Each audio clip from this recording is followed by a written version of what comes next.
Bonjour et bienvenue dans votre journal de la culture. L'importance du leadership féminin est le thème de la première édition de Fest Femmes qui se tiendra au Centre culturel Blaise Senghor de Dakar du 23 au 25 décembre 2022. L'objectif du Fest Femmes est de réunir l'ensemble des femmes musiciennes et de les encourager dans le leadership féminin dans le cadre de la musique. Ismaël Marcel Colli. Fest Femmes ou Festival des femmes ambitieuses entre dans le cadre de la promotion de la culture et de la valorisation de l'entrepreneuriat culturel féminin, nous dit Mamour Kassé, initiateur du dit Fest Femmes. C'est un festival que j'ai organisé pour encourager les artistes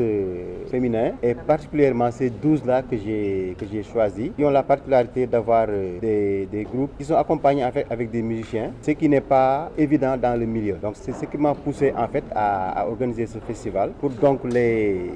encourager et peut-être apporter quelque chose par rapport à leur promo. Cette initiative est bien appréciée par Jessica, artiste chanteuse. En tant qu'artiste, l'avantage de participer à ce genre d'événement, c'est de pouvoir également montrer sa position en tant que femme et en tant que, je dirais, une féministe également. Parce que lorsqu'on est une femme dans le milieu, on doit prendre l'habitude de se positionner et de montrer qu'on est là pour la cause des femmes. Et nous, on est très fiers parce que je sais que toutes mes consoeurs qui sont là, on a des groupes, on est accompagnés par des hommes. Et on a cette capacité de pouvoir gérer le groupe, de pouvoir chanter et de créer une bonne ambiance pour vraiment promouvoir notre musique et vraiment offrir de bons spectacles. Donc je trouve que c'est très important. Et c'est une manière également pour nous de vraiment montrer notre talent dans différents types de festivals. Les initiateurs du Fest Femmes comptent élargir ce festival au reste du pays. Ce que nous voulons par rapport à notre objectif, c'est de faire le tour du Sénégal avec le festival. Parce qu'elles peuvent apporter beaucoup de choses aux femmes qui sont dans les régions. Parce que nous, nous voulons des festivals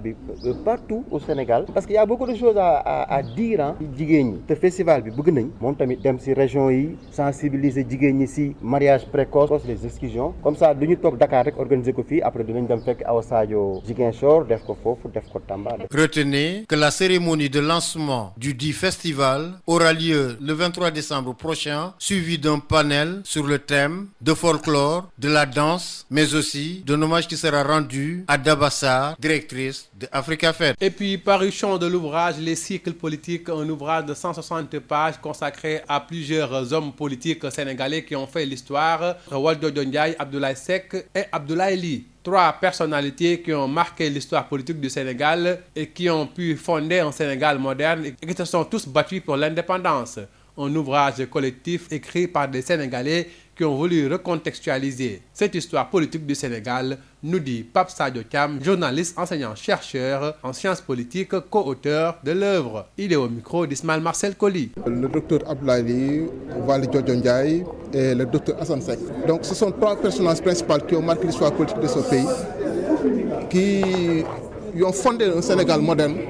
qui se sont battus pour un Sénégal également indépendant. Donc c'est un ouvrage collectif qui a été écrit par des Sénégalais, des enseignants, des universitaires, et qui ont voulu recontextualiser l'histoire politique du Sénégal, mais également donner à la nouvelle génération assez de matière pour pouvoir affronter les défis du futur. Ce qu'ils ont en commun, c'est que d'abord, du point de vue de l'itinéraire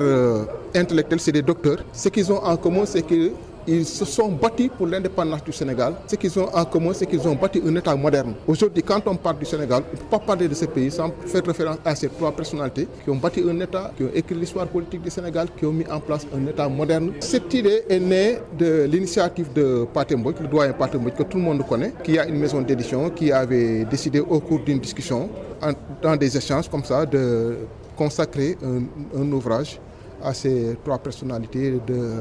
la vie politique du Sénégal. L'ouvrage est d'autant plus important qu'aujourd'hui, il y a ce qu'on appelle l'émergence d'une nouvelle conscience citoyenne. Et l'émergence de cette nouvelle conscience citoyenne fait que c'est vrai, on reproche à la jeunesse actuelle de ne pas lire, de ne pas être intéressée par son histoire. Mais il y a l'émergence d'une nouvelle conscience citoyenne. Aujourd'hui, quand vous regardez les productions artistiques, que ce soit les rappeurs, que ce soit les musiciens, tout le monde fait un flashback par rapport à l'histoire, par rapport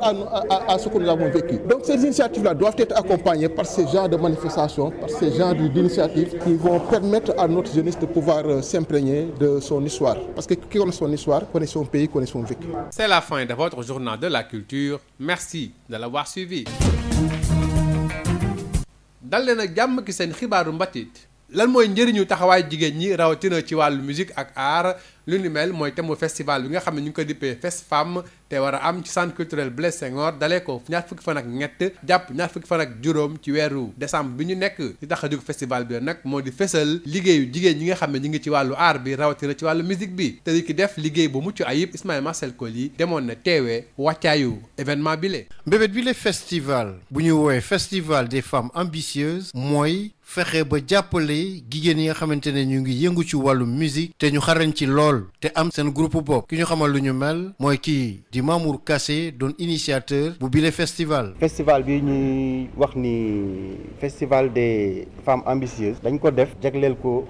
jigéen ñi mais particulièrement jigéen ñi nga xam ne ñi ngi yëngu ci musique bi am groupe bi leen di accompagner loolu mu nekk loo xam ne yombul parce que gérer groupe musicien dafa metti donc ñooñu jom bu nu am ba def loolu di ko continuer nag mu yàgg ba tey foo xam ne ay góor sax mënuñu ko ñoom ñu oser dem ba réussir loolu parce que nit tam buy def dara ñu koy ñaax daal di ko jàppale donc loolu moo tax ñu teg festival bi def ko aussi affaire yu jigéen wax indi ci ay waxtaan ci wàllum leadership féminin en même temps aussi sargal ci koo xam ni moom it jàmbaar la ci milieu bi la initiative kii di Awa Sadio doon artiste chanteuse di koy rafetlu. suñu yëg-yëg mooy kontante rek parce que lii plaisir la du festival bu ndaw parce que maam am na jom ci lu muy def te aussi tout le temps ñun jigéen ñi lay jiital ci lu muy def donc loolu tam fierté bu mag la ci ñoom avantage yi rek parce que tey pëjë mi toll noonu nga ñëw produire fa ak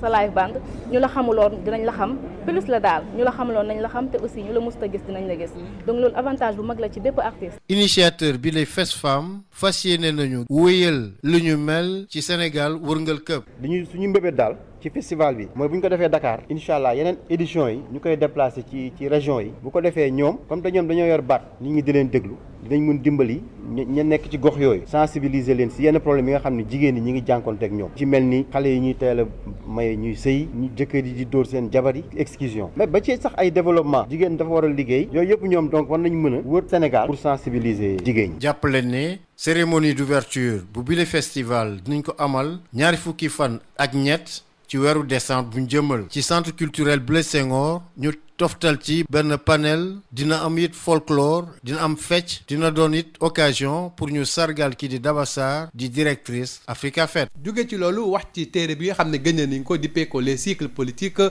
di téere boo xam ne ay borom xam-xam ñoo ko bokk bindandoo ko di ci waxtaanee taxawaay ak liggéey bu am solo bi nga xam ne ñu mel ni Assane Seck Valdiodio Ndiaye ak Abdoulaye doon nañ ko def. ci bi ñuy xeex suñu indépendance mu nekk ñetti nit ñoo xam ne taxaw nañu temm ba taarixu Sénégal di lim seen tur ak li ñuy liggéey ci lépp lu jëm ci wàllum taarixu réew mi. téere bi la nag ay borom xam-xam ñoo ko bind bokk na ci ki nga xam ne moo di Pape Sadio Thiam journaliste enseignant chercheur en sciences politiques bokk ci nga xam ne ñoo xaatim bi la téere nañ ko déglu ci micro Ismaïla Marcel Coly. ay